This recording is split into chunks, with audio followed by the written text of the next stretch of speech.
Hello, boys and girls. Welcome back to our week of learning about comparing and contrasting. I'm going to share my screen with you. In the meantime, please make sure you have a writing utensil and some paper.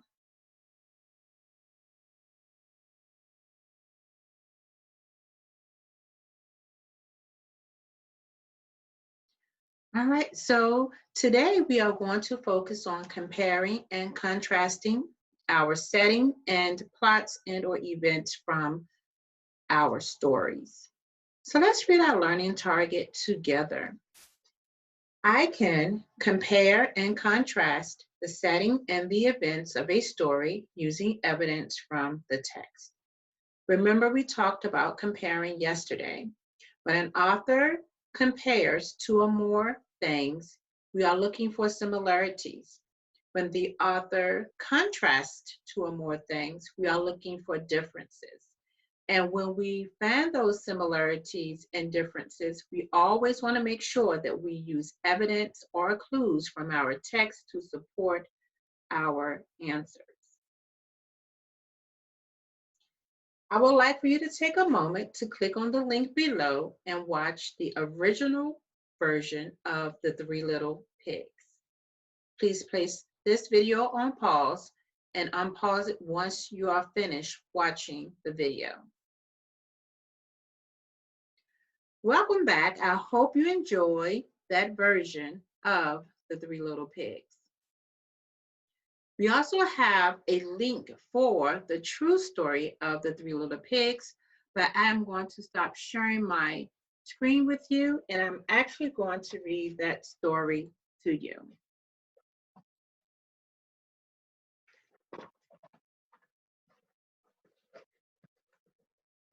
It's hard to see, so let me hold it this way. Everybody knows the story of the Three Little Pigs, or at least they think they do. But I'll let you in on a little secret. Nobody knows the real story because nobody has ever heard my side of the story. And this story is told by a wolf. I'm the wolf, Alexander T. Wolf. You can call me Al. I don't know how this whole big bad wolf thing got started, but it's all wrong. Maybe it's because of our diet. Hey, it's not my fault wolves eat cute little animals like bunnies and sheep and pigs. That's just the way we are. If cheeseburgers were cute, folks would probably think you are big and bad too.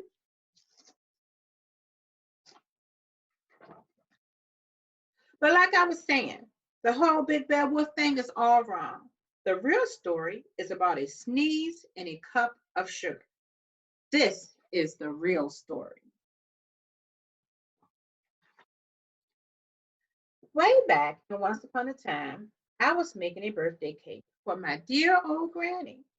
I had a terrible sneezing cold. I ran out of sugar.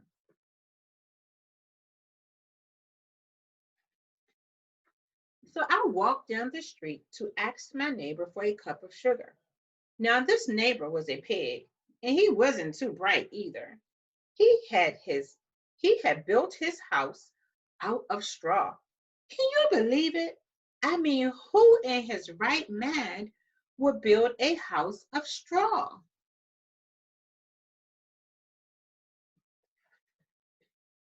So, of course, the minute I knocked on the door, it fell right in. I didn't want to just walk into someone else's house. So I called, little pig, are you in? No answer. I just, I was just about to go home without the cup of sugar for my dear old granny's birthday cake. That's when my nose started to itch. I thought they sneezed coming on. Well, I huffed and I snuffed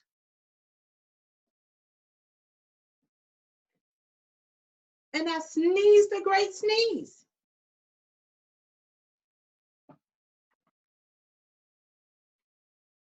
And you know what? The whole darn straw house fell down. And right in the middle of the pile of straw was the first little pig, dead as a doornail. He had been home the whole time. It seemed like a shame to leave a perfectly good ham dinner lying there in the straw, so I ate it up. Think of it as a big cheeseburger just lying there.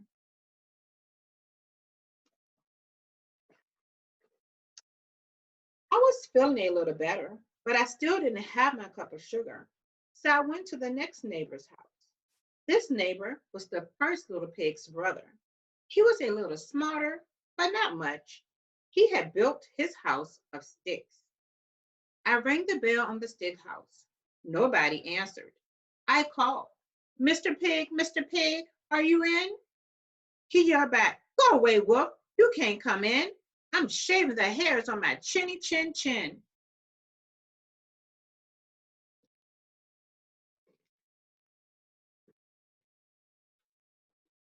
I had just grabbed the doorknob when I felt another sneeze coming on.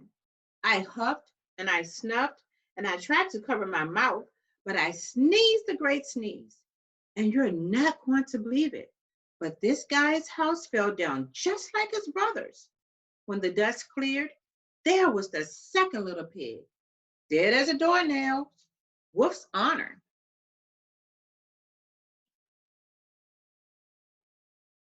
Now you know food will spoil if you just leave it out in the open. So I did the only thing there was to do. I had dinner again. Think of it as a second helping. I was getting awfully full, but my cold was feeling a little better. And I still didn't have that cup of sugar from my dear old granny's birthday cake. So I went to the next house. This guy was the first and second little pig's brother. He must have been the brains of the family. He had built his house of bricks. I knocked on the brick house. No answer. I called, Mr. Pig, are you in? And do you know what that rude little porker answered? Get out of here, Whoop. Don't bother me again.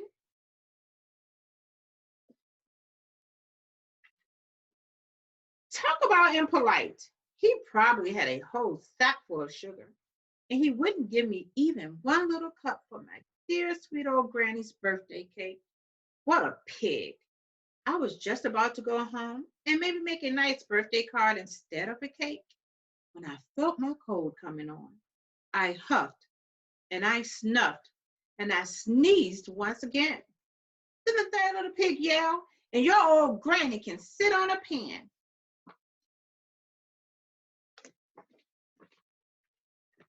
Now, I'm usually a pretty calm fellow, but when somebody talks about my granny like that, I go a little crazy. When the cops drove up, of course I was trying to break down this pig's door.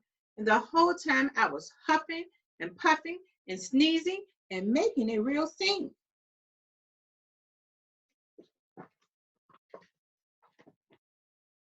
The rest, as they say, is history. The news reporters found out about the two pigs I had for dinner. They figured a sick guy going to borrow a cup of sugar didn't sound very exciting. So they jazzed up the story with all that huff and puff and blow your house down. And they made me the big bad wolf. That's it, the real story. I was framed.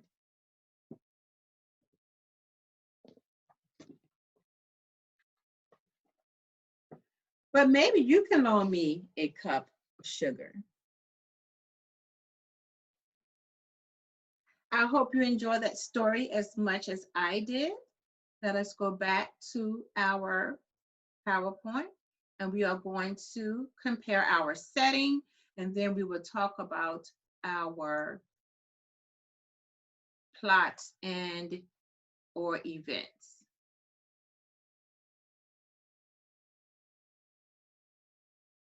All right, so here we have our setting. This is a bubble diagram and you can easily draw this at home with your paper and using your pencil. So what I did was to fold my paper in half first and made the three circles going down the bottom. I'm sorry, down the middle. Three circles on the outer right and left, and one circle in the middle of the three columns of the circles. So In the two larger circles, you would like to go ahead and write the title, The Three Little Pigs, in one of those. And then the second one, you would like to write the title, The True Story of the Three Little Pigs. In the middle is where we're going to put the information that is the same. What we found about the stories when we compared that was alike. And on the outer portions, we're going to write the differences. So here where it says the true story of the Three Little Pigs, we are going to write information that only pertain to that story. The same with the Three Little Pigs on the other side of our paper, we're going to write information that only pertain to that particular story. So in our setting, we started with every pig having a different type of house. So each pig had a stick house. Each story had a pig with a stick house, a straw house, and a brick house. We can find that information in both of our stories. As we discuss the differences, in the Three Little Pigs version, the pigs were going about looking for a place and they just came upon some land and decided to build their homes there. In the true story of the Three Little Pigs, they were in a neighborhood. And we took that, it didn't say that specifically, but when we use context clues, when the wolf said, I'm going to my neighbor's house, then we identified as a neighborhood. And even with the original story, someone may say it was woods or forest, and that's just as acceptable as land. And there was one more difference for our original version. The pigs actually started off living at their mother's house. And so here with our settings, there are some similarities, but there still were some differences. All right, so let's move on to our plots and events, because our I can statement for today said that we could identify both differences in the setting as well as our plots and events. So let's talk about some similarities and differences in our stories. Here we have a different type of graphic organizer. It is a Venn diagram. Again, if you want to use the back of the paper that we just used, you can fold it in half. Or if you just want to freehand and draw two circles, making sure they overlap to create the third circle in the middle. And you can label just as I have on our screen. On one side, you would like to, or you should go ahead and write the Three Little Pigs. In the middle, we're going to talk about similarities for both. And then on the opposite side, you want to write the true story of the Three Little Pigs. So let's talk about what are some similarities. In both stories, the wolf huffs and he puffs. The pigs each had a house, and the wolf blows down the first and second house. So those are some similarities, and you may have more similarities that you would like to add. So go ahead and add any similarities that you can remember from this original version that also happened in the events of the true story of the Three Little Pigs. Okay, give you a second to make sure you have all your details down. All right, let's move on to our differences. Starting with the Three Little Pigs. The wolf sets out to eat the pigs. So in that version, we already know that the wolf was hungry and he was looking to eat the pigs. It was his goal. Unlike the true story of the Three Little Pigs, the wolf says he wants to bake a cake for his granny. And baking a cake for his granny, he is needing a cup of sugar. Another difference, the Three Little Pigs, the wolf goes down the chimney in that original version. Whereas in the true story of the Three Little Pigs, the wolf is arrested and taken to jail. In our original version, the narrator tells the story. It's from a third person's point of view. And the true story of the Three Little Pig, the wolf is telling the story, which is the first person's point of view. And also, the third pig talks about the wolf's granny and the true story of the Three Little Pig. And that is also an added character. And again, these are just a few differences that I wanted to highlight as it pertains to the events of the story. You can be sure to add more if you would like, but we want to make sure we hone in on the key elements or the key events that helped us to understand what was happening in both of our stories. All right, so for homework today, I would like for you to choose 2 holidays and compare and contrast them. Some questions that you can consider. Why do people celebrate those particular holidays? When is that holiday? When does that holiday take place? Who actually celebrates? And how do people celebrate them? Okay, so I'm going to give you a second to write down those questions so that you can have them. And again, just like yesterday, make sure that you are using capital letters at the beginning of your sentence, as well as punctuation marks at the end of your sentence.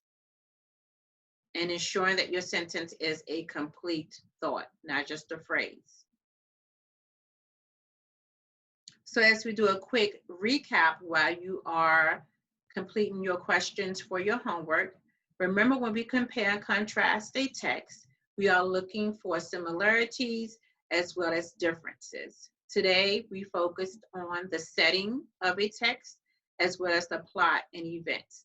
And in this case, we actually had 2 stories that we compared and contrast. If you would like to, you can listen to both of those stories again, because tomorrow we are going to focus on the characters from those stories and how they were the same and how they were different.